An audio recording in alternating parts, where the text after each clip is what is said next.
Hi, everybody. Good night. It's been a while. I apologize for not posting for so long, but life has just been lifing. But I am back, and tonight I'm starting off with doing a bling mug for you.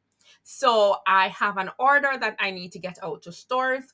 I sell a lot of these bling mugs with the Jamaican woman design. So I'm going to be working on one tonight and taking you through all the steps of how to actually bling these mugs. Okay guys, so we are going to go ahead and sublimate on our mugs.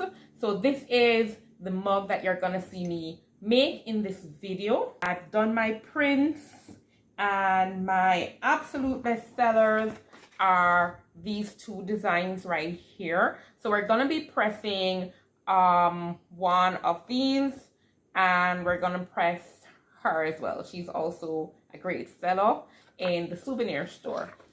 All right, so here are two of the mugs that I just finished pressing. Well, they're cool now, and they turned out really great. So this is the mug that we're working on in the video. All right, so these are the reggae colors, and this is where I keep all my trays. So I'm just showing you all the different colors and how you can stack them for easy access. I got this on Temu, so I can put a link for that, and I'm using B7000 and just a regular rhinestone picker tool. So I'm just going to go ahead and start adding the glue to my mug, and I do this in small patches because I don't want the glue to dry in certain areas and then it gets all clumpy. You want to be able to put these on in a nice seamless way. You don't want anything to make it look murky. So I'm going in with my red rhinestones, and I'm using, not rhinestones, my flat back pearls, and I'm using different sizes to make sure that I have as few gaps as possible.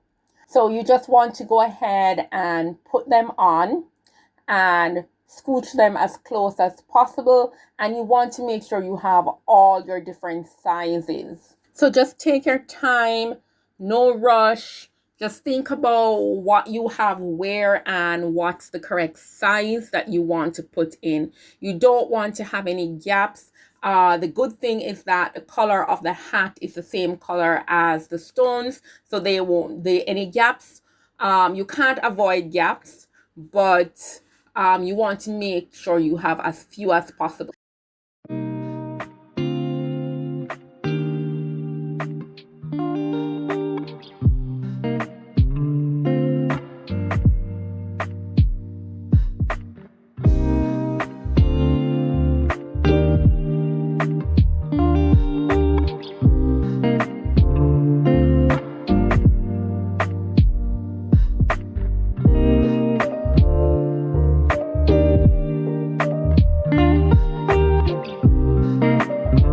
Okay, so we're just going to switch over to the next color.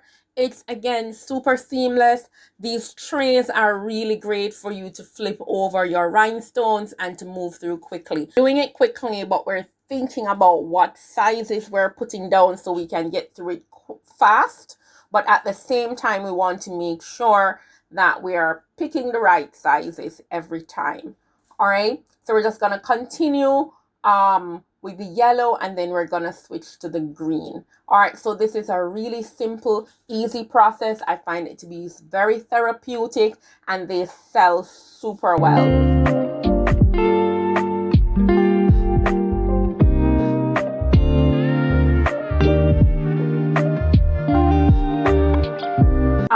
One of the things that you want to remember is that when you're selling this mug, make sure you have that care tag.